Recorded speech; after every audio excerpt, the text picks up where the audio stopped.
आप सभी को हम सभी की तरफ से नमस्ते। आप सब ने वीडियोस को बहुत सारा प्यार दिया है, उसके लिए हम दिल से आपका शुक्रिया करना चाहते हैं। थैंक यू सो मच आप सभी का, चाहे वो पॉडकास्टर्स हों, चाहे जो भी लोग हमें कमेंट कर रहे हैं, लाइक कर रहे हैं, शेयर कर रहे हैं, सब्सक्राइब कर रहे हैं, हमें आके बता रहे हैं कि आप ये करें ये ना करें, उन सब को बहुत बहुत शुक्रिया। Thank you so much. ये वीडियो पहले जाने वाली थी और जो Q&A वाली वीडियो है वो बाद में आने वाली थी, पर अभी थोड़ा सा उल्टा हो गया है। अब आप ये वीडियो बाद में देख रहे हैं। पहले मैं कुछ चीज़ें क्लैरिफाई कर दूं। हमें ये बोला गया कि आप पुलिस कंप्लेन क्यों नहीं रेज करते हैं, आप जाके कंप्लेन क्यों नहीं रेज करते हैं। कुछ मैसेजेस आए रेडिट पे और कुछ कमेंट थे। हम कर सकते हैं, हम करने जाते हैं। मैंने आपको बताया कि इंडियन लॉ किस तरीके से काम करता है पुरानी वीडियो में, इससे पहले वाले में। और एडिशन टू दैट मैं आपको ये भी बताना चाहती हूँ कि आपने बहुत सारे वीडियो देखे होंगे जो महाराष्ट्र में आपको देखने को मिलेंगे। मैं महाराष्ट्र की बुराई नहीं कर रही हूँ। No offence to any religion, any one. I am so sorry for anything, but I am just telling you a fact. बहुत सारी जगह पे जो लोग बाहर से होते हैं, स्पेशली अगर वो यूपी से, बिहार से, एमपी की जगहों से हैं, तो उन्हें आउटसाइडर समझा जाता है। जो प्रॉब्लमेटिक होता है उनकी बातों को अवॉइड किया जाता है अगर वो मराठी स्पीकिंग नहीं है, तो इसकी वजह से कुछ जगहों में हमें प्रॉब्लम फेस करनी पड़ती है। दूसरा, आपने इनके वीडियो के थ्रू देख लिया होगा और आप पहचान सकते हैं कि जिन जगहों में हम रहते हैं वहाँ कौन सी डोमिनेटिंग सोसाइटी है। चाहे वो मुमरा हो, मीरा रोड हो, ये जो सोसाइटीज़ हैं ये थोड़ी सी मुस्लिम डोमिनेटिंग सोसाइटी है। और कुछ हद तक, काफ़ी हद तक पैसा बोलता है। और चौथी बहुत ज़रूरी चीज़ जो मैं आपको बताना चाहती हूँ कि हर इंसान स्टेप नहीं लेना चाहता। बहुत सारे लोग ना पॉज लेते हैं, बहुत सारे लोग डर के सहम के घर में चला जाना पसंद करते हैं रादर देन अपोजिंग देम, क्योंकि उनको लगता है कि उनके पास पैसे हैं, अगर वो वीडियो बना के डाल देंगे तो, अगर वो उनके बारे में कुछ बोल देंगे तो, अगर वो उनको किसी दिन किसी गलत सिचुएशन में दिखा देंगे तो क्या होगा। तो इसलिए बहुत सारे लोग रुक जाते हैं एक्शन लेने से, और इसकी वजह से बहुत सारे प्रॉब्लम्स फेस करने पड़ते हैं। बहुत सारी प्रॉब्लम्स हम डे टू डे फेस कर रहे हैं। हर चीज़ के लिए हम लड़ नहीं सकते हैं क्योंकि उसके पीछे बहुत सारी स्टोरी होती है। तो जब आप ये बोल रहे हैं कि वो लोग इतने बड़े कोई तोप नहीं है, तुम कुछ कर क्यों नहीं पा रहे हैं, हम करने की कोशिश कर रहे हैं, हम जितना कर पा रहे हैं हम कर रहे हैं। जब हम यहाँ आए हैं ना, आप सोच भी नहीं सकते कितना बैक स्लैश मिल रहा है, कितने सारे मैसेजेस ऐसे आ रहे हैं जिसमें ये बोला जा रहा है कि हम फेक कर रहे हैं, हम झूठ बोल रहे हैं। जबकि मैंने D1 फर्स्ट वीडियो में बहुत क्लियरली बोला है कि हम सारे प्रूफ के साथ आएंगे, पर हमें थोड़ा टाइम दे, वीकेंड का टाइम दे, क्योंकि बहुत सारे नंबर्स हैं, बहुत सारे नाम हैं, उसको हाइड करना पड़ेगा, उसको हटाना पड़ेगा। उसके लिए हमको बैठना पड़ेगा, बैठ के काम करना पड़ेगा उसके ऊपर। जो ऑडियोज़ हैं, वीडियोज़ हैं, उसमें बाकी लोगों की शक्ल ब्लर करनी पड़ेगी। इसमें थोड़ा टाइम लगता है। एक वीडियो बनाने में, एडिट करने में बहुत ज़्यादा टाइम लगता है। मैंने पहले भी बोला है, hats off to the podcasters. तो आप समझे हमारी सिचुएशन प्लीज़, हमें थोड़ा सा टाइम दें। हम प्रूफ लेके आएंगे ज़रूर आपके सामने, पर हमें थोड़ा वक्त दें इस चीज़ का, ठीक है। अभी बहुत सारे लोगों के बहुत सारे फंक्शन चल रहे हैं, किसी के घर होली की तैयारियां चल रही है, गुजिया बन रही हैं, शक्ल पाड़े बन रहे हैं, बहुत सारी तैयारियां चल रही है। जो मुस्लिम्स हैं उनके यहाँ रमज़ान चल रहे हैं, तो इस बीच में हम टाइम कैसे निकालें। बच्चों के एग्ज़ाम्स हैं, बहुत सारे लोगों की ईयर एंडिंग चल रही है, मार्च का टाइम है, आप समझ सकते हैं कितना डिफ़िकल्ट टाइम है ये फेब मार्च का, और बहुत सारी चीज़ें एक साथ हो रही हैं। तो हमें थोड़ा टाइम दें, हम प्रूफ लेके आएंगे आपके सामने, पर बहुत सारी चीज़ें इरेज करनी पड़ेंगी। जहाँ पे भी उनके नाम हैं, जिन जो नहीं चाहते हैं उनके नाम रिवील हो, जो नहीं चाहते हैं जिनके नंबर रिवील हो, वो सारे हमको हाइड करने पड़ेंगे। फिर ही हम आपके सामने उन प्रूफ्स को लेके आ सकते हैं, ठीक है। अब बात करते हैं पिपिका के बारे में। पिपिका की शुरुआत कहाँ से हुई? तो जलंधर के पास एक छोटा सा गांव है, पंजाब जलंधर के आसपास, जिसका नाम है ब्यास। आप सब लोग अगर सर्च करेंगे ना तो आपको मिलेगा। तो इनके पापा की पोस्टिंग, पहले मैं इनकी हिस्ट्री बताती हूँ सो दैट आप धीरे धीरे डॉट्स कनेक्ट करेंगे। इनके पापा जो है, उनकी एक शादी हुई एक लेडी के साथ। उनकी इनिशियल टाइम में ही किसी एक बीमारी से, बड़ी बीमारी से डेथ हो गई। जब उनकी डेथ हुई तब उनकी जो बड़ी बेटी थी वो 9 साल की थी और छोटी बेटी 6 या 7 ईयर्स की थी। इनके पापा जो थे वो फ्रिक्वेंटली ट्रैवल करते थे, सॉरी उनका ट्रांसफ़र होता था, तो वो एक जगह से दूसरी जगह ट्रांसफ़र ले रहे होते थे। ट्रांसफ़र लेते लेते ब्यास नाम की एक जगह में उनकी पोस्टिंग हुई। जब वहाँ पे उनकी पोस्टिंग हुई तो पिपिका की जो मम्मी है उनकी एक मैरिज ख़त्म हो चुकी थी due to some extraordinary reasons, हम उस पर बात नहीं करते हैं। दूसरी शादी की बात हो रही थी उनके घर में, क्योंकि उनकी फैमिली बैकग्राउंड बहुत अच्छा है, अच्छी अप टू डेटेड फैमिली है, पढ़ी लिखी फैमिली है, और पिपिका की मम्मी भी एजुकेटेड हैं। उनकी बेटी एजुकेटेड नहीं है पर वो एजुकेटेड है, काफ़ी लिटरेट लेडी है वो। तो उनको बोला गया कि शादी कर लो, शादी के लिए तुम्हारे लिए लड़के देख लो, और ये रिश्ता जो है ये काफ़ी अच्छा है, क्योंकि उस ज़माने में ये सोचा जाता था कि गवर्नमेंट एम्प्लॉय अगर कोई है तो लाइफ आपकी सेटल है। ठीक है, तो ये सोचे बगैर कि उनकी 2 बेटियां हैं, इनके घर वालों ने भी ये सोचा कि ये डाइवोर्स्ड लेडी है, इससे कौन शादी करेगा, बहुत सारी प्रॉब्लम्स आ जाएगी। और वो थोड़ी रेग्रेसिव और ऑर्थोडॉक्स माइंडसेट था सबका। सबने डिसाइड किया कि इनकी गवर्नमेंट जॉब है, 2 बच्चियां हैं, शादी करा देते हैं। तो ये बच्चियों के साथ उनके पापा को ऑलमोस्ट 1 साल हो चुका था। 1 साल बाद इनकी मम्मी की, मतलब पिपिका की मम्मी की और पिपिका के जो पापा हैं उन दोनों की शादी करवाई गई। उनकी शादी के 1.5-2 साल के बाद पिपिका का जन्म हुआ। पिपिका का जन्म बेसिकली हुआ नोएडा के पास, एक छोटा सा एरिया है, हरियाणा नोएडा के बीच में पड़ता है, उस जगह पे, वहाँ पे दीपिका का बॉर्न हुआ, क्योंकि उस टाइम पे उनके पापा की पोस्टिंग वहाँ थी। पिपिका के बॉर्न के बाद की जो स्टोरी है वो कुछ ऐसी थी कि उनकी मम्मी पिपिका से बहुत ज़्यादा प्यार करती थी, बिकॉज ओन डॉटर थी। बाकी जो 2 बच्चियाँ थी ना, उनके साथ बहुत ज़्यादा भेदभाव होता था। उनको कपड़े ढंग के कभी कभी नहीं मिलते थे, उनको खाने में थोड़ा ऊपर नीचे किया जाता था, और इन चीज़ों की वजह से बहुत सारे कलेश होते थे उनके घर में। इनके जो पापा हैं वो ड्रिंक वगैरह किया करते थे, घर में ड्रिंक का माहौल था, सब ड्रिंक करते थे घर में, मम्मी पापा बच्चे भी कभी कभार ड्रिंक कर लिया करते थे, ऐसा होता था। इनिशियल डे की बात ये भी बताई जाती है, हमें नहीं पता कहाँ तक सही है या गलत है, पर ये भी बोला जाता है कि जब जो पिपिका के पापा हैं वो बच्चों को दोनों लड़कियों को जब अकेले संभाल रहे थे 1 से 1.5 साल, तो क्योंकि वो बहुत ज़्यादा काम वाम नहीं कर पाते थे, वो ऑफिस से आके थक जाते थे, तो वो उनको थोड़ी थोड़ी ब्रांडी पिला के सुला दिया करते थे कि वो दोनों सो जाएं, ज़्यादा परेशान ना करें। ये सिलसिला काफ़ी लंबे टाइम तक चला, फिर उनकी शादी हो गई। शादी होने के बाद ये भी उन पे ध्यान नहीं देती थी, बहुत सारे झगड़े होते थे, उनसे काम वगैरह करवाया करती थी। पर वो जो लड़कियां थी, क्योंकि ये लोग साइमल्टेनियसली अच्छे सीबीएसई स्कूल्स में पढ़ा करते थे, अलग अलग जगह ट्रांसफ़र्स होते थे, तो ये अच्छे खासे सीबीएसई स्कूल्स में पढ़ते थे, तो उसकी वजह से वो लोग पढ़ने में बहुत ज़्यादा तेज़ और होशियार थी, और वो अपनी पढ़ाई लिखाई के लिए टाइम निकाल लेती थी इन सारे कामों के बीच में। पर इसके बीच में एक पॉजिटिव और अच्छी चीज़ वो ये थी कि जो पिपिका की मम्मी की साइड की फैमिली थी ना, वो उन दोनों को बहुत इंपॉर्टेंस देती थी, अलॉन्ग विद पिपिका।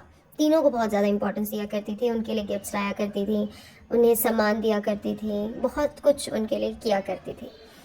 इसके बाद धीरे धीरे ये तीनों लड़कियां बढ़नी शुरू हुई, पढ़नी शुरू हुई। पढ़ते पढ़ते जो इनकी एक बड़ी बहन है राधिका, वो दिल्ली शिफ्ट हुई, दिल्ली में से उन्होंने हायर स्टडीज़ करी। उसके बाद जो मीना है वो भी दिल्ली शिफ्ट हुई, उन्होंने हायर स्टडीज़ करी, ये लोगों ने पढ़ाई लिखाई में अपना फोकस किया। इस बीच में झगड़े अगड़े शुरू ज़्यादा होने लगे। जब धीरे धीरे ये लोग बड़ी होने लगी तो थोड़े झगड़े बढ़ने इसलिए लगे क्योंकि सब अपनी अपनी जर्नी में इन्वॉल्व होने लगे थे। घर में पहले ही बहुत ज़्यादा झगड़े होते थे ड्रिंक वगैरह करने की वजह से, क्योंकि बहुत ज़्यादा झगड़े होते थे, बहुत ज़्यादा कचकच होती थी।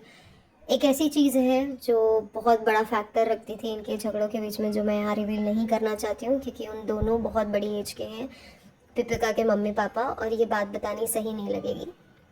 तो उस वजह से भी और ड्रिंकिंग की वजह से भी झगड़े होते थे।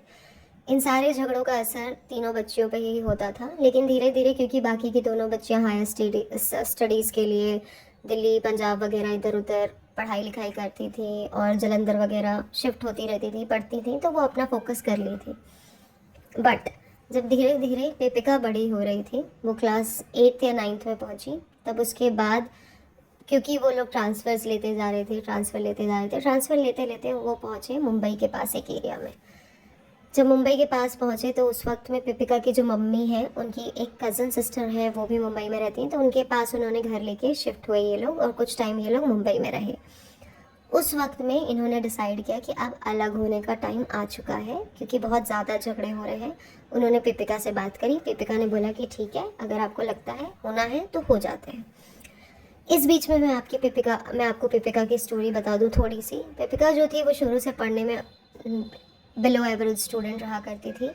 पढ़ाई लिखाई में उसको बिल्कुल भी इंटरेस्ट नहीं था। उसका इंटरेस्ट सिलाई कढ़ाई में, पोट्री में, मेहंदी लगाने में, ये सब में रहा है, बट पढ़ाई लिखाई में उसका इंटरेस्ट बहुत ज़्यादा नहीं था। तो वो बिलो एवरेज स्टूडेंट थी, बहुत अच्छा रिजल्ट नहीं आता था और इसकी वजह से भी झगड़े होते थे, क्योंकि जो वो दोनों बच्चियाँ थी वो एक्स्ट्रा करिकुलर एक्टिविटीज़ में और एकेडमिक्स में दोनों में एट पार थी, और जो ये बंदी थी पिपिका वो नहीं थी उनके लेवल की। तो इसकी वजह से भी बहुत सारे डिस्प्यूट्स हुआ करते थे, और वो एक अदर रीज़न था जो मैं यहाँ डिस्क्लोज़ नहीं कर सकती। उस रीज़न की वजह से भी दोनों हस्बैंड वाइफ में बहुत सारे डिस्प्यूट्स होते थे। बहुत टाइम तक ये चलता रहा। उसके बाद पिपिका की जो मम्मी है वो उनको लेके शिफ्ट हो गई अलग, और उनके जो पापा हैं वो अलग शिफ्ट हो गए। उनके पापा मुंबई में दूसरी जगह में शिफ्ट हुए, पिपिका की जो मम्मी है वो दूसरी जगह शिफ्ट हुई, अपनी मतलब जो उनकी कज़न सिस्टर्स थी उनके पास। इसके बाद वो लोगों ने ये डिसाइड किया कि पुणे में उनके और 2 कज़न सिस्टर हैं, और मुंबई के मुकाबले पुणे थोड़ा सा इनएक्सपेंसिव है, तो वहाँ शिफ्ट हुआ जाए। तो वहाँ शिफ्ट हुए। सिमिलर टाइमिंग में इनके जो पापा हैं वो भी वहाँ शिफ्ट हुए, और कोइंसिडेंस ऐसा था कि जो बाकी लड़कियाँ हैं उनकी जो प्रिपरेशन थी, क्योंकि उन्होंने काफ़ी अच्छी पढ़ाई की हुई है, तो उनके प्रिपरेशंस वगैरह पुणे में बहुत अच्छी हो सकती थी, क्योंकि पुणे को ऑक्सफोर्ड बोला जाता है। पुणे में बहुत सारे स्कूल कॉलेजेस हैं अच्छे अच्छे। तो वो यहाँ शिफ्ट हुई, उन्होंने आगे की बहुत अच्छे कॉलेजेस से पढ़ाई करी, एक्स्ट्रा उन्होंने स्किल्स डेवलप किए कुछ कॉलेजेस के साथ, जिसके बीच में जो पिपिका थी उसका कोई भी काम नहीं होता था, वो फोकस नहीं थी पढ़ाई लिखाई में। इसके बाद पिपिका ने जॉब शुरू करी सबसे पहले कॉल सेंटर में। तो पुणे में एक जगह है, जब ये डिफरेंट अलग अलग जगह में सेपरेट होकर रहने लगे तब की बात है ये। तब पुणे में मगरपट्टा बोल के एक सिटी है जो डेवलप हो रही थी उस टाइम पे। वहाँ पे सबसे पहले पिपिका ने अपनी इनिशियल जर्नी शुरू करी। वो कॉल सेंटर था जिस पे उसने 1.5 साल तक काम किया। 1.5 साल में उसने बहुत अच्छे से काम किया। इस बीच में पिपिका के जो फादर हैं, जिसको ये डार्क फेज बोलती है ना, उनके पापा प्रॉपर टाइम पे बहुत अच्छा अमाउंट अपनी वाइफ को भेजा करते थे, और अभी भी वो रेडी हैं पैसे देने के लिए। ऐसा कुछ नहीं है कि वो पैसे नहीं देना चाहते हैं, क्योंकि इतनी पेंशन का वो क्या करेंगे, क्योंकि उनको अच्छी handsome amount as a pension gift मिलता है उनको। तो वो रेडी थे, और वो तभी भी दिया करते थे for the maintenance of the child. तो ये बहुत अच्छे से अपनी पढ़ाई लिखाई कर सकती थी, आगे की पढ़ाई कर सकती थी, पर इसने चूज़ किया कि मैं पढ़ाई नहीं करूँगी और मैं जॉब करना शुरू करूँगी, क्योंकि इसका मन पढ़ाई में लगता ही नहीं था। मैं पिपिका की बात कर रही हूँ। इसके बाद इन्होंने जॉब करना शुरू किया। पिपिका ने वहाँ पे 1.5 साल जॉब किया। जब ये 1.5 साल वहाँ जॉब करती थी तो वहाँ पे इनका इंटरेस्ट एक बंदे के साथ हुआ, जिनके साथ इन्होंने काफ़ी अच्छा टाइम बिताया। कुछ 8 मंथ्स के लिए ये दोनों रिलेशनशिप में थे। बहुत अच्छा लवी डवी टाइम था वो, फर्स्ट प्यार, फर्स्ट मोहब्बत वाला टाइम था। फिर इसके बाद पिपिका मैडम को इंटरेस्ट आया, उनके बहुत सारे दोस्तों ने, कलीग्स ने उसको बोला कि पुणे में नया एयरपोर्ट ओपन होने वाला है और उसकी कोचिंग वगैरह शुरू होने वाली है, मुंबई में भी है, तो अगर आप चाहो तो आप ट्रेनिंग ले सकते हो। पिपिका की ट्रेनिंग के पूरा का पूरा खर्चा उनके पापा ने उठाया। उन्होंने उनको ट्रेनिंग करवाई जो ऑलमोस्ट 1.5 साल की ट्रेनिंग थी, जिसमें से आधी ट्रेनिंग पुणे में हुई, बहुत थोड़ी सी, और बाकी की मुंबई में हुई। ये ट्रेनिंग के बाद उन्होंने जॉब शुरू करी। जब उन्होंने जॉब शुरू करी इनिशियल डेज़ में वो थोड़ी सी पहले मैं आपको बैक स्टोरी बताती हूँ कि जब ये मुंबई में रहा करते थे ना इनिशियल डे में, तो ये इधर उधर घर ढूंढा करते थे, दूसरे घरों में शिफ्ट हुआ करते थे। और जुहू बीच करके जो जगह है, बहुत फेमस जगह है मुंबई में, वहाँ पे ये बहुत सारा टाइम स्पेंड किया करते थे। अपने पापा को भी कभी कभी बुला लिया करते थे, वहाँ टाइम स्पेंड किया करते थे, वहाँ खाना पीना खाया करते थे, और अपनी लाइफ वहाँ पे अच्छे से ये लोग एंजॉय कर रहे थे जब साथ में भी थे। और जब अलग भी हो गए थे तभी भी ये लोग कभी कभी मिलते थे वीकेंड वगैरह पे, और अच्छा टाइम एंजॉय करते थे। पर एक्स्ट्रा सोर्स ऑफ इनकम, जिस जगह पे पुणे और मुंबई में इनकी बहनें रहा करती थी, वहाँ पे आसपास में उनके अच्छे पड़ोसी थे, और क्योंकि इनका बॉन्ड बहुत अच्छा था, तो ये क्या करती थी, ये मेहंदी लगाने के लिए, सिलाई करने के लिए, क्योंकि दोनों को आता है माँ बेटी को, तो वो इन चीज़ों में खुद को इन्वॉल्व रखती थी फॉर दैट एक्स्ट्रा इनकम, ठीक है, सो दैट उनको थोड़ी एक्स्ट्रा इनकम हो। बट ऐसा कुछ नहीं था कि उनके पापा उनको पैसे नहीं देते थे। उनके पापा बहुत अच्छे तरीके से दोनों का मेंटेनेंस करते थे, अच्छा खासा पे करते थे उनको। इवन बाकी की जो दो लड़कियां हैं उनको भी उन्होंने बहुत अच्छे तरीके से पढ़ाया लिखाया है। तो ऐसा बिल्कुल भी नहीं है कि वो बिल्कुल भी पिपिका पे खर्च नहीं करते थे। तो हम पिपिका के टॉपिक पे आते हैं। पिपिका ने फिर एयरलाइंस ज्वाइन करी। जब एयरलाइंस उन्होंने ज्वाइन करी तो इनिशियल डेज़ में वो कभी फ़ोन में बिज़ी होती थी, कभी कुछ ना कुछ वो गड़बड़ कर देती थी, बहुत अच्छे से प्रॉपरली काम नहीं करती थी, कुछ ना कुछ उनसे गलतियां हो जाया करती थी। तो जब गलतियां हो जाया करती थी ना, तो उनको जो उनके एक्स हस्बैंड हैं वो उनको रेक्टिफाई किया करते थे, क्योंकि उन्होंने इनिशियल डे में थोड़ी सी ट्रेनिंग साथ में करी थी, जो टोटल 60 डेज़ या 90 डेज़ की ट्रेनिंग होती है। क्योंकि जो उनके एक्स हस्बैंड है वो भी पुणे से ही हैं, तो उन्होंने भी पुणे में एक एरिया है जो काफ़ी पॉश एरिया आता है जिसका नाम वडगांव श्री है। वहाँ पे जो है इनकी कुछ फैमिलीज़, वहाँ कुछ फैमिली इनके एक्स हस्बैंड की वहाँ रहा करती थी। और उनके कुछ म्यूज़िक इंस्टीट्यूट हैं जो आप इंस्टाग्राम गूगल पे सर्च कर सकते हैं, ये सब जगह अवेलेबल है, तो बोलने में कोई प्रॉब्लम नहीं है। धानोरी, विमान नगर, लोहेगांव, इन जगहों पे उनके म्यूज़िक इंस्टीट्यूट्स हैं जो काफ़ी अच्छे लेवल पे चलते हैं, जिसमें उनके आप एक्स हस्बैंड के नाम से आप सर्च करेंगे तो आपको मिल जाएगा, सरनेम से सर्च करेंगे सॉरी, तो आपको मिल जाएगा। हाँ जी, तो ये दोनों एक दूसरे से मिले, इन दोनों के बीच में बातचीत शुरू हुई। बातचीत करते करते ये लोग थोड़ा आगे पहुँचे, बातचीत करते करते मेल मिलाप शुरू हुआ। ये लोग पूना में ही बहुत सारी जगहों पे, विमान नगर में घूमते थे, मगरपट्टा के एरिया में घूमते थे, काफ़ी हैंग आउट और चिल पोजीशन थी, अच्छे से इनकी लाइफ चल रही थी। इनकी जो मदर इन लॉ है, एक्स मदर इन लॉ, वो इनको इतना ज़्यादा पसंद नहीं करती थी। इसलिए नहीं पसंद करती थी क्योंकि ये थोड़ा सा ना ओवर एग्जैजरेट कर देती हैं, हमेशा ओवर खुश रहती हैं, ओवर दुखी हो जाती हैं, ओवर इमोशनल हो जाती हैं। ये बात ना उनको थोड़ी सी ख़राब लगती थी। और शायद वो उम्र का तगाज़ा होता है कि सबको समझ में आ जाता है कि क्या सही है क्या गलत है। और ऊपर से वो टीचर थी तो उनको पता था, टीचर हैं तो उनको पता है कि क्या सही हो सकता है क्या गलत हो सकता है। तो उन्होंने बहुत समझाने की कोशिश करी अपने बेटे को, पर उन्होंने बोला कि नहीं नहीं, हम सेटल डाउन होते हैं, ठीक है। इसके बाद ये दोनों साथ में फ्लाई करते थे। इसके बीच में इनकी एक फ्रेंड हुआ करती थी जिसको आपने इसके यूट्यूब वीडियो में देखा होगा, जिनकी शादी में ये खुद गई नहीं थी, इनकी बेस्ट फ्रेंड हुआ करती थी, वो जो इनसे छोटी थी। उन्होंने भी इनको बहुत समझाया था इनिशियल डेज में कि आप बहुत सोच समझ के डिसीजन लो, बहुत अच्छे तरीके से डिसीजन लो, ज़्यादा कुछ मत सोचो, ऐसा कुछ कुछ उनको समझाया गया था। बट उन्होंने नहीं समझा, उन्होंने शादी करी शादी नहीं करी। इससे पहले ये लोग हैंग आउट करते थे, इधर उधर घूमते थे। तो ये लोग फ्लाई कर रहे थे एक दिन मुंबई टू बैंगलोर। वहाँ पे इनका स्टे होने वाला था 2.5 डे का। इस स्टे के बीच में उन्होंने काफ़ी ज़्यादा टाइम एक दूसरे के साथ स्पेंड किया। और ये टाइम स्पेंड होने के बाद कुछ ऐसा हुआ जिसके बारे में आप सबको पता है, प्री मैरिज प्रेगनेंसी। जब ये हुई तो इनकी जो फैमिली है, जो पिपिका की फैमिली है, उनको पता चला। उन्होंने उनको समझाया, क्योंकि ये थोड़ी पढ़ी लिखी लेडी है पिपिका की मम्मी, तो उन्होंने उसको बोला कि अगर तुमको चाहिए तो तुम अबॉर्ट कर दो, ज़रूरत नहीं है इन चीज़ों की, अगर तुमको शादी नहीं करनी है। बट पिपिका वॉज वेरी एडमेंट कि नहीं नहीं, मेरे को तो शादी करनी है, क्योंकि पिपिका ने बहुत अच्छा लाइफस्टाइल देख लिया था। इसलिए देख लिया था क्योंकि जो एक्स हस्बैंड है वो अर्न करता है, थोड़ा सा वो कैसनोवा टाइप का है, थोड़े से वो कैसनोवा टाइप के हैं, पर अर्न बहुत अच्छा करते थे।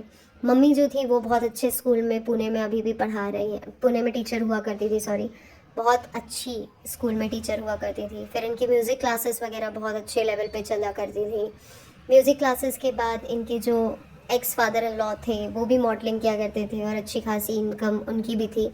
जो इनके भाई थे, जो इनके एक्स हस्बैंड के भाई हैं, वो भी बहुत अच्छे लेवल पे अर्न किया करते थे। तो पूरी फैमिली हाई लेवल पे सेटल थी, ठीक है।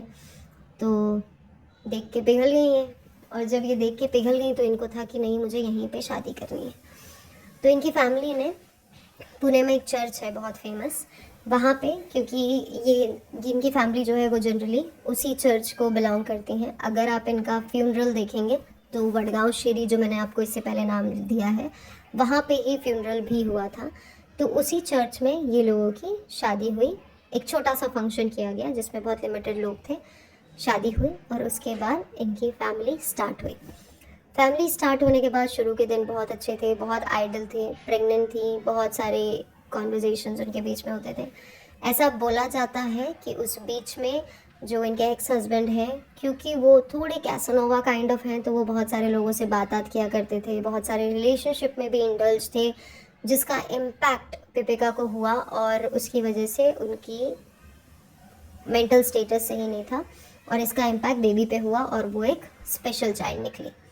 जब स्पेशल चाइल्ड निकली तो स्पेशल चाइल्ड होने के बाद भी ये लोगों को, मतलब इनकी जो एक्स फैमिली है, वो लोग काफ़ी सपोर्टिव थी इस मामले में। तो उन्होंने बोला आप टेंशन मत लें, हम 2 मेड रखते हैं घर पे, 2 हाउस हेल्प रखते हैं और इनको संभालते हैं।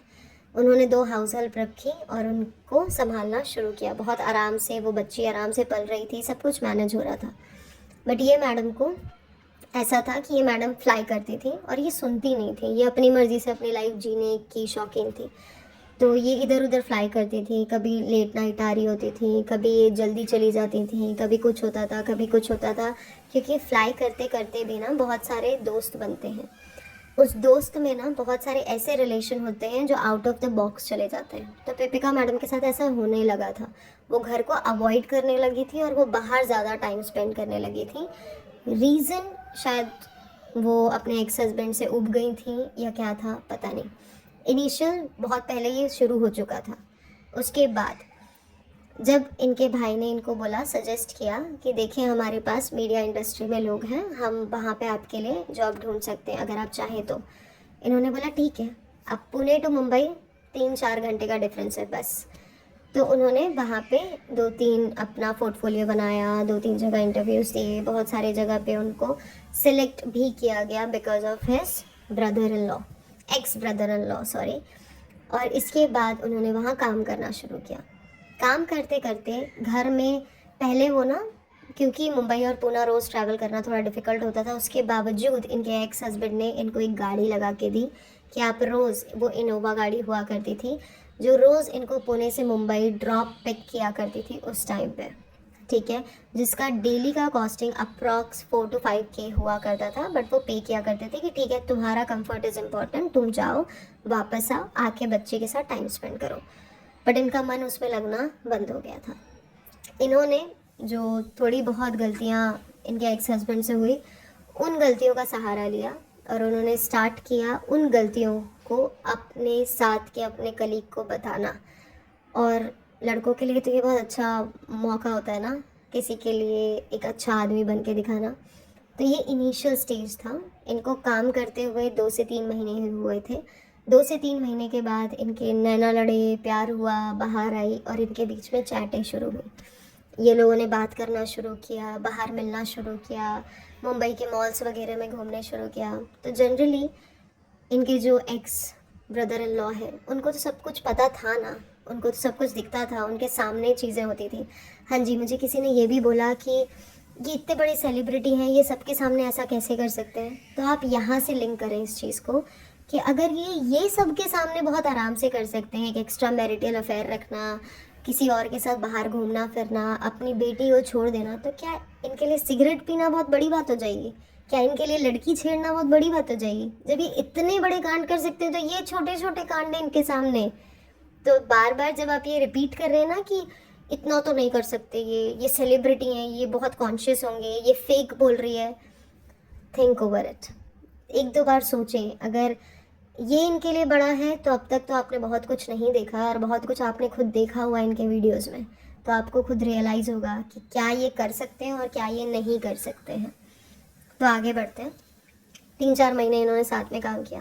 फिर ये मैडम उनको बैठ के दुखड़े सुनाती थी कि जो मेरा पति है वो सही इंसान नहीं है, वो इधर उधर जाता रहता है, वो लड़कियों से मिलता रहता है, मुझे अच्छा नहीं लगता है, इस वजह से जो मेरी बेटी है, मैं इसी टेंशन में इतनी पागल हो गई कि जो मेरी बेटी है ना वो भी स्पेशल चाइल्ड हो गई है, मुझे समझ में नहीं आता मुझे लाइफ में क्या करना है, मेरे हस्बैंड मुझे मारते हैं, मुझे पीटते हैं। एक मजलूम औरत बेचारी, बिल्कुल ही एकदम अबला नारी बन के उन्होंने अपने आप को फ्रेम किया।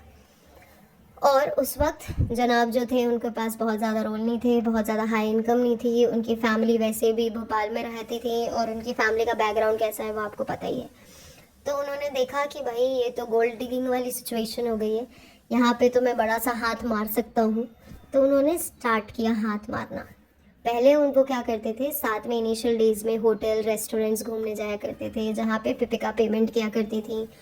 फिर ये लोग धीरे धीरे आउटिंग्स में जाने लगे, लोनावला, महाबलेश्वर, कोकण, ऐसी जगहें हैं मुंबई के आसपास। आप में से जितने लोग मुंबई पूना के आसपास रहते हैं आपको पता होगा। तो ये लोग उन जगहों पे जाते थे, बहुत सारे लोगों ने इनको वहाँ पे स्पॉट किया है। पहले बहुत सारे, आप सब ने बहुत सारे, अगर इनके पुराने वीडियोस फोटो सर्च करेंगे ना तो आपको वहाँ पे कुछ इनके डॉट्स मिल जाएंगे कि ये लोग बाहर घुमा फिरा करते थे। तो घूमने फिरने के लिए ये गलती से इनोवा ही यूज़ किया करती थी। तो ये सारी इन्फॉर्मेशन इनके ब्रदर इन लॉ के पास पहुँचती थी। तो ब्रदर इन लॉ ने एक दो बार इनको इनडायरेक्टली समझाने की कोशिश करी कि भाभी जी थोड़ा सा अपने इमोशंस पे कंट्रोल कर लें आप, क्योंकि ये सही नहीं है। बहुत बार उनको इंटीमेशन देने की कोशिश करी तो वो हर बार ये बोल के टाल देती थी कि नहीं वो मेरे कलीग हैं, मैं क्या कलीग के साथ घूमूं फिरूं नहीं, ये नहीं करूं वो नहीं करूं। उसके बाद उनको वो चीज़ें थोड़ी सी इम्पैक्ट करने लगी। तो जब थोड़ी इम्पैक्ट जब करने लगे उनके ब्रदर इन लॉ को, तो उन्होंने ये बात कन्वे करी अपनी मम्मी को। पहले उन्होंने बोला उनको शांति से आप उसको समझाओ। तो उन्होंने उसको बुलाया घर पे, उनको बोला कि तुम वीकेंड पे घर आओ, और उनके साथ बात करने की कोशिश करी। पिपिका के साथ उनकी मदर इन लॉ ने जब बात करने की कोशिश करी ना, तो ये बहुत ज़्यादा अग्रेसिव हो गई कि मेरे को क्यों टोक रहे हो, मेरे को बाहर नहीं निकलने दे रहे हो, मेरे को रोका टोका जा रहा है। जो वो अपनी वीडियोस में ये बातें बोलती है ना कि मुझे रोका टोका जाता है, ये था वो, उनको रोका टोका जाता था। और रोका टोका नहीं जा रहा था, उनको सिर्फ ये बोला जा रहा था कि अब तुम्हारी शादी हो गई है, तुम बच्चे वाली हो, थोड़े से अपने इमोशन पे कंट्रोल करो। हम समझते हैं ये इंडस्ट्री में ऐसा होता है, मेरा बेटा इसी इंडस्ट्री में है, मेरे पति इसी इंडस्ट्री में है, तो तुमको ये बात समझनी पड़ेगी, तुमको बहुत सारी चीज़ें देखनी है। अभी वो बच्ची अभी बहुत छोटी है, and that too she is a special child, she need your care and attention. तो ये सब बातें उसे बोली गई, बट उन्होंने नहीं सुना। इसके बाद ये बातें पहुंची उनके हस्बैंड तक। जब उनके हस्बैंड तक पहुंची, अभी तक उनके पापा को नहीं बताया गया था, मतलब इनके फादर इन लॉ को। जब उनके हस्बैंड तक ये बातें पहुंची तो उनके हस्बैंड ने थोड़ा बहुत बोलना शुरू किया कि इस तरीके के कपड़े मत पहनो, मत जाओ बाहर। पहले ये बहुत एंजॉय करते थे, आप खुद इनके वीडियो सर्च करेंगे ना, उन्होंने खुद पार्टी थ्रो करी है इनके लिए। वो बहुत ज़्यादा ओपन माइंडेड थे, बहुत अच्छे से वो पार्टीज़ एंजॉय किया करते थे, बहुत मज़े किया करते थे। लेकिन क्योंकि ये ओवर ड्यू करते थे ना, इसलिए ये प्रॉब्लम क्रिएट हुई कि उन्होंने फिर ये बोलना शुरू किया कि भाई थोड़ा कंट्रोल करो, ऐसे कपड़े मत पहनो, इस टाइम पे मत जाओ, ये मत करो वो मत करो। तो इनको लगने लगा कि मुझे रिस्ट्रिक्ट किया जा रहा है। जब ये बातें होने लगी, ऑलमोस्ट 6-8 महीने ये लोग साथ में रहे। उसके बाद उन्होंने डिसाइड किया कि अब अलग होने का टाइम आ गया है। 6-8 महीने मतलब बच्ची होने के कुछ टाइम तक ये लोग साथ में रहे। मैं 6-8 महीने तब की बात कर रही हूँ जब जनाब एंटर हो गए थे। उसके बाद इन्होंने बोला कि अब अलग होने का टाइम आ गया है, अब हम अलग होते हैं। इन्होंने घर में झगड़े झगड़े किए बहुत सारे। अपने उनके जो मम्मी पापा हैं, जो पिपिका के मम्मी पापा हैं, उन्होंने भी इनको समझाया, पिपिका को समझाया कि ये डिसीजन मत लो, ये सही डिसीजन नहीं है। बहुत सारे लोगों ने उनको समझाया, उनके अपने रिलेटिव ने समझाया, क्योंकि इनकी जो शादी हुई थी इनके एक्स हस्बैंड के साथ, वो किसी को भी पसंद नहीं आई थी। First, religion different, caste different. Second, किसी को भी वो नहीं पसंद थे due to some specific reason. उनको लगता था कि ये जो बॉलीवुड वॉलीवुड होता है वो सही लोग नहीं होते हैं, जो कि कुछ हद तक उनके बाद में हो सकता है सही निकली कि जो होता है वो सही नहीं होते, क्योंकि वो शायद अपनी बहू को पहले से पहचान गई थी, और सॉरी अपने बच्चे को वो पहले से पहचान गए थे। और वो उनको बहुत बार ऐसा समझाने की कोशिश करते थे, पर कोई भी नहीं मान रहा था। बिल्कुल ही रेडी नहीं थे इनकी फैमिली वाले कि ये शादी करे। बहुत सारे लोगों ने, जब इन्होंने अपने एक्स हस्बैंड से शादी करी थी तभी रिश्ते तोड़ दिए थे, और बहुत सारे लोगों ने जब इन्होंने अपने प्रेजेंट हस्बैंड से शादी करी तब इन्होंने रिश्ते तोड़ दिए। तो बहुत कुछ हुआ इनके बीच में, झगड़े झगड़े हुए। इनको फिर से समझाया गया कि यहाँ पे डाइवोर्स मत लो, ये बहुत अच्छी फैमिली है, बहुत लिटरेट फैमिली है, बहुत ओपन माइंडेड फैमिली है। लेकिन मैडम बिल्कुल रिबेलियस हो गई थी कि मुझे अब किसी से रिश्ता नाता नहीं रखना है, मुझे शादी करनी है तो इससे ही करनी है। सब उनको समझाते रहे कि वो सिर्फ तुमको फाइनेंशियली तुम्हारी तरफ अट्रैक्ट है और कुछ भी नहीं है, as a gold digger consider करो उसे। बट वो समझने को रेडी नहीं थी। उनके खुद के अम्मा बाप ने उनको बहुत बार समझाया, उनके अम्मा बाप बिल्कुल भी रेडी नहीं थे शादी के लिए। माँ बाद में रेडी हुई क्योंकि उनको ये बताया गया कि मैं तुमको अपने साथ रखूँगी, मैं तुम्हारी फाइनेंशियली सपोर्ट करूँगी। ये बोल बोल के उनको बाद में अपनी तरफ किया गया, जबकि इनकी फैमिली में कोई भी इनके सपोर्ट में नहीं खड़ा था। शादी के वक्त सब के सब अपोज में थे। तो ये कुछ पार्ट था उस स्टोरी का जो आप सब सुनना चाहते थे, इनिशियल। इसके बाद मैं कोशिश करूँगी कि कल सुबह इसका सेकेंड पार्ट अपलोड करूँ डिटेल के साथ कि बाकी पेपिका के साथ क्या हुआ। कमेंट्स में कुछ कमेंट्स मैं आपको यहाँ पे जवाब दे देती हूँ जो वहाँ पे हुए थे। हाँ जी, मैं डिस्क्लेमर दे दूँ पहले कि ये वो बातें हैं जो हमें बताई गई हैं, हमने खुद से नहीं देखी हैं, तो हम इसकी पूरी सच्चाई की पुष्टि नहीं करते हैं। पर ये जो बातें हम तक पहुँची हैं ये बहुत रेलिवेंट और करेक्ट सोर्सेज से पहुँची हैं। तो ये 100% वेरीफाइड अगर नहीं है तो एटलीस्ट 98% वेरीफाइड और करेक्ट इन्फॉर्मेशन है। प्लस माइनस हो सकता है बट ये करेक्ट इन्फॉर्मेशन है। एक और चीज़ जो वहाँ पे बोली जा रही है, कुछ लोगों ने कमेंट किया है, वो हम यहाँ पे आपको जवाब दे दें कि आपने बोला कि हम बाहर के देश से हैं। जी नहीं, इंडियन है हम, दिल से, दिमाग से, हर तरीके से इंडियन हूँ मैं। प्लीज़ दोबारा मेरी नेशनैलिटी पे क्वेश्चन मत कीजिएगा, मुझे पसंद नहीं है।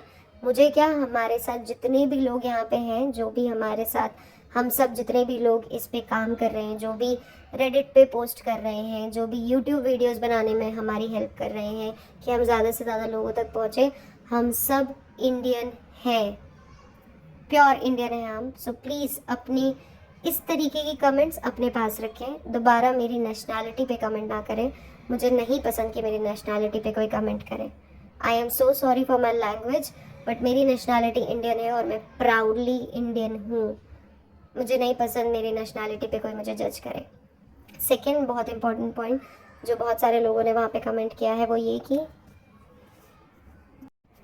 ये कि हम एग्जैजरेट कर रहे हैं। जी नहीं, हम एग्जैजरेट नहीं कर रहे हैं। आप खुद इनके वीडियोस जाके देखिए पुराने, ये खुद अपनी चीज़ों को एग्जैजरेट करते हैं। एक कोई भी रैंडम वीडियो पुराना उठा के देखिए जहाँ पे ये लोग लोनावला गए हुए हैं लेट्स से एक ट्रिप के लिए, जहाँ पे वो पंकित के बाल काट रहे हैं और अपने साथ के दोस्तों का मजाक उड़ा रहे हैं। क्या आपको लगता है वो रियल है? नेक्स्ट वीडियो में जल्दी मिलेंगे, कोशिश करेंगे कल सुबह नेक्स्ट वीडियो डाल दिया जाए और आप लोग इसे एंजॉय करें। प्लीज़ इसको ज़्यादा से ज़्यादा लोगों तक शेयर करें, आप एंजॉय करें। कुछ अगर गलती हुई हो तो पहले से माफ़ी मांग रहे हैं। Thank you so much for watching, take care, bye bye. क्या आपको लगता है कि किसी की मुस्टैच बनाना, बाल काटना इतना इजी है और उनके घर वाले इतने कंफर्टेबल होंगे? दूसरा एक वीडियो है जहाँ पे पिहान को मैडम जनाब के पुराने कपड़े दे रही है और वो बिल्कुल हंस के हंसी मजाक करते हुए ले रहा है। क्या आपको लगता है ये सब इतना रियल होता होगा जो आपको दिखता है? एक्चुअली में ऐसा नहीं होता, सब कुछ बहुत ज़्यादा फेक है। इसके अलावा किसी ने ये भी हमें कमेंट किया कि हम बहुत बढ़ा चढ़ा के बोल रहे हैं।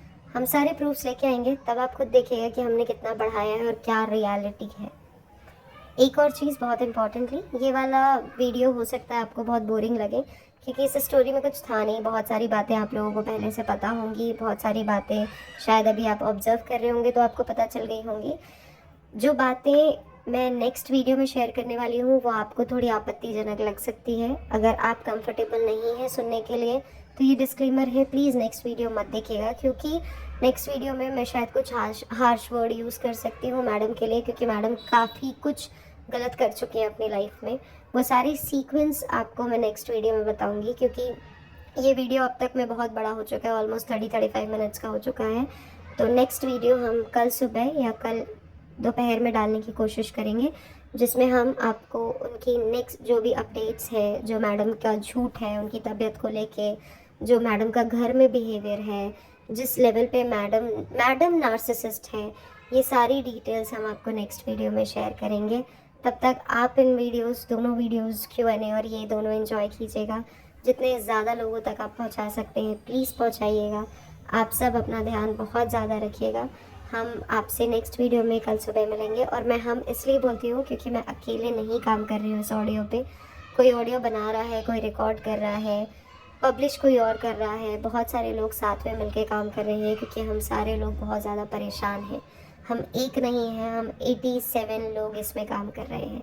तो आप समझ सकते हैं, कोई रेडिट पोस्ट कर रहा है, कोई चैट कर रहा है, बहुत कुछ चल रहा है। ठीक है, अपना ध्यान रखें, बाय बाय।